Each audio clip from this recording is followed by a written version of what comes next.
I'm Ron Patterson with Utah State University Extension in Carbon County. Potatoes are pretty straightforward when it comes to harvesting. They're in the ground, you dig them out of the ground. So any tool that will dig into the ground will work.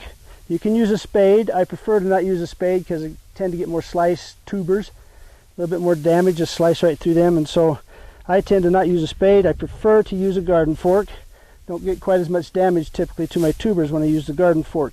Good sturdy garden fork's a good tool to have. Now, digging the potatoes is quite straightforward, but a lot of times I get questions about when is the best time to harvest the potatoes. How do you know when they're ready? So I'll show you some indicators that I look at to determine when it's ready for me to dig my potatoes. The potato is closely related to the tomato, and the flowers look a lot like tomato flowers. They even form a little fruit at the end of the flower stalk here.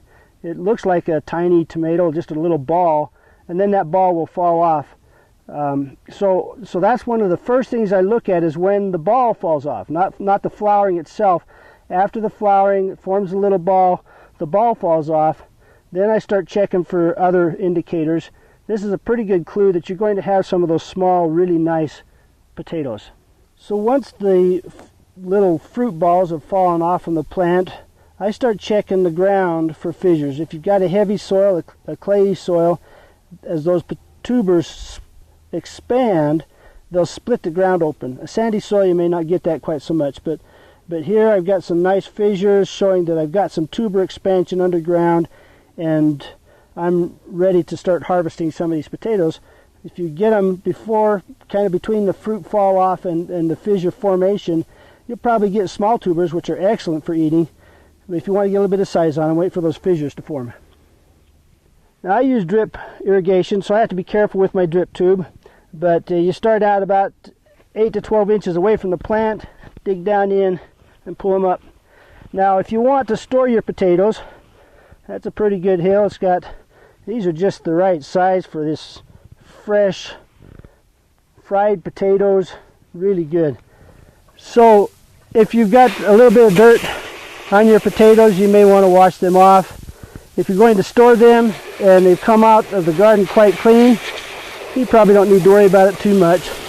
So you can dump them onto the ground, wash them off. These are going to be for the market. So I'll clean them off a little bit, but use clean water when you're washing your potatoes off. After you get them washed off, you want to not put them in storage. You don't want to store them wet. You want to let them dry off a little bit. So leave them in a shady spot. Sunlight will turn potatoes green.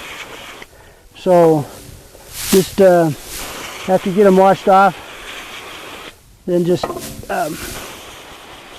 leave them in shade for a little bit till they dry, and then you can put them in storage. If you want the skin to toughen up, the skin on these that have just been freshly dug, if they haven't hardened off in the ground, it's pretty rough, and the potatoes will heal themselves, but you want that skin to toughen up before you get them into storage. So that's why it's better than to harden them off in the ground and let them toughen up, let that skin toughen up before you actually dig them to store them. But if you're just going to eat them fresh, that doesn't matter.